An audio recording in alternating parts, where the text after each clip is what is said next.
Bonjour tout le monde, nouvelle vidéo. Alors pour ceux qui atterrissent là pour la première fois, c'est une petite série de courtes vidéos où j'évoque un peu le processus créatif qui me traverse en lien avec un spectacle que j'essaye de faire, un spectacle qui veut vulgariser un peu les TSA. Ces vidéos sont l'occasion pour moi de déplier un peu ce qui me traverse, qui me permet aussi de me confronter au brouillard créatif, hein, le fait que c'est inévitable aussi de se perdre. Ça vous permet aussi de suivre l'actu du truc, si ça vous intéresse. Et j'aime à penser que pour ceux qui peut-être auront l'occasion de voir le spectacle si jamais il est diffusé, j'aimerais bien. Je pense que ça aura pas la même saveur si vous avez suivi un peu tout ça. C'est aussi une forme d'engagement pour moi, parce que mine de rien, c'est une manière de me persuader, de m'auto-persuader, à me dire les trucs pour me rassurer, et puis aussi pour m'engager en fait. Je pense être fiable et loyal de façon générale, et donc c'est une manière aussi de m'imposer à tenir mes engagements, et donc à aller au bout. C'est aussi pour ça que je fais ça. Deux constats que j'ai pu faire, et qui sont assez intéressants. Le premier, c'est, voilà, suite à l'expérience un peu, pas terrible de l'autre fois, je me suis questionné, et puis je me suis rendu compte, en réécrivant, en réorganisant, il y avait un passage comme ça qui me gênait. Il y avait quelque chose, c'était pas fluide. Et pourtant, j'aimais bien ce passage, il était important et tout ça. Et c'était un passage où j'évoquais les ronds, les carrés, la quadrature et tout ça. Et ça apparaissait très rapidement au début. Le simple fait que je ressente une espèce de rupture, en le lisant, en l'évoquant, enfin voilà, ça m'a ramené aussi à la rupture avec le public que j'ai pu perdre assez rapidement l'autre fois. En lien avec ce passage-là. Et du coup, je me dis que je suis encore dans les mêmes travers, c'est que j'ai tendance, moi, à raisonner un peu à l'envers. On m'a toujours reproché ça, c'est-à-dire de poser les conclusions et après de t'expliquer le contexte. Et on nous dit qu'il faut, non, il faut poser le contexte et après arriver à l'info qu'on veut envoyer. Et moi, j'ai plutôt tendance à faire le contraire. Je pose mon constat sans me dire que l'autre, il a besoin aussi d'un cheminement. Il a besoin d'avancer sur un chemin pour aussi comprendre pourquoi je dis ça. Et en fait, c'est exactement ce que j'avais fait, ce que j'avais écrit, et c'est aussi probablement une des raisons qui fait que le public m'a abandonné à un moment. Ou en tout cas, je me suis senti moins rejoint à ce moment-là. C'est un constat qui est hyper intéressant parce que ça m'a permis de réorganiser des trucs, donc j'ai dû réécrire 2-3 trucs quand même. Et donc là, j'ai restructuré déjà la première partie, en gros, la première demi-heure, mais surtout les 20 premières minutes, où je n'aborde pas du tout le TSA. C'est plus le quotidien d'une personne qu'on pourrait dire un peu décalée, un peu perchée, un peu sensible, peut-être un peu chiante des fois, enfin peut-être, j'en sais rien, enfin en tout cas on est plus là-dedans. Et ce qui fait que plus on arrivera dans le TSA, etc., plus finalement tout ce que j'aborde de façon un peu humoristique prendra une autre couleur. Voilà, ça aura une autre résonance en fait, c'est un peu l'idée. Ce qui fait que je parle de trucs qui sont incomplets au début, mais qui peuvent se suffire à eux-mêmes, et qu'après je vais rajouter une autre couleur derrière. Et je trouve que c'est pas mal de le faire comme ça, parce que ça permet en fait de faire non pas d'avoir un truc hyper linéaire, mais d'avoir un truc qui fait écho, qui fait des va-et-vient avec ce qui a déjà été dit. Mais ça suppose que j'ai un taf énorme pour aller au bout de ce bordel, parce que tout devient complètement interdépendant en fait dans l'histoire.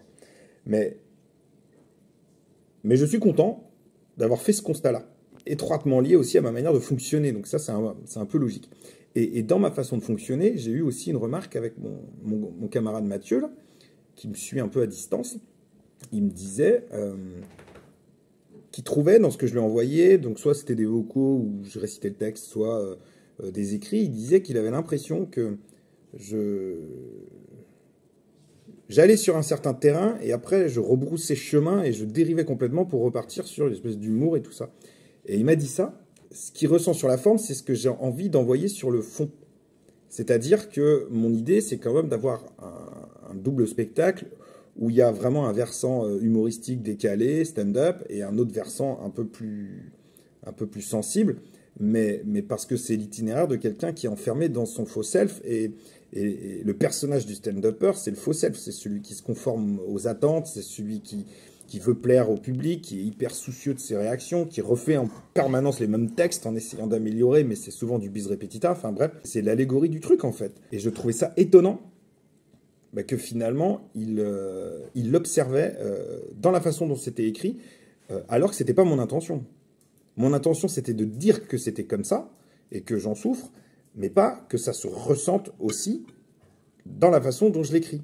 Ce qui fait que ce que je pouvais me reprocher, m'auto-reprocher à moi-même, en fait, je l'ai matérialisé dans la manière, dans le narratif, et parce que je suis prisonnier de ce fonctionnement-là. Ce qui fait que tout ce que j'avais pu écrire, les idées sont là, mais j'étais encore dans des stratégies d'évitement. Et je trouve ça fou, en fait, de me rendre compte de ça. Ça me permet comme ça d'offrir une autre perspective à mon histoire, en me disant que ben, je vais essayer, si je peux, en tout cas d'aller un peu plus loin dans cette idée de stratégie d'évitement, dans le sens où ça va être nommé hyper rapidement, de façon à ce que les gens ils aient l'info et qu'ils le perçoivent beaucoup plus quand ça apparaît aussi dans le texte. Donc il va falloir, et ça je ne sais pas comment il faut que je fasse, peut-être qu'il faut que j'ai des débuts de phrases qui ne se finissent pas et qui reviennent comme un gimmick, comme une espèce de running gag où il finit jamais sa phrase et il dérive sur autre chose, avec peut-être une phrase qui se construit au fur et à mesure, et à la fin on a la phrase entière. Soit je fais comme ça, ou soit c'est par des petits blocs de sérieux qui sont de plus en plus importants. Et ça rejoint en fait ma toute première idée. Il y a, je sais plus quoi, il y a 3 mois, j'avais fait même une vidéo où je montrais les passages rouges qui symbolisaient les moments un peu sérieux et qui prenaient en fait de l'amplitude et qui se répandaient de plus en plus en fait sur le texte. Donc je me demande si je vais pas le faire comme ça aussi. Mais voilà, donc je suis assez serein avec mon truc parce que je suis très surpris de ce que donne finalement l'amorce du machin. C'est-à-dire que bah, le passage, c'est ce que je vous ai dit, le passage sur la visite improviste qui était anecdotique et qui était calé entre deux autres trucs qui n'ont rien à voir, bah, ça devient un élément principal dans mon histoire parce que ça devient même le démarrage. Et du coup, ça change tout. Mais je pense que je peux aller encore plus loin. Mais pour aller plus loin, il faut que j'accepte aussi bah, la dimension de mise à nu et je dirais d'assumer mes évitements en allant encore plus. Vous saviez que les loutres se tiennent la main en dormant pour ne pas dériver?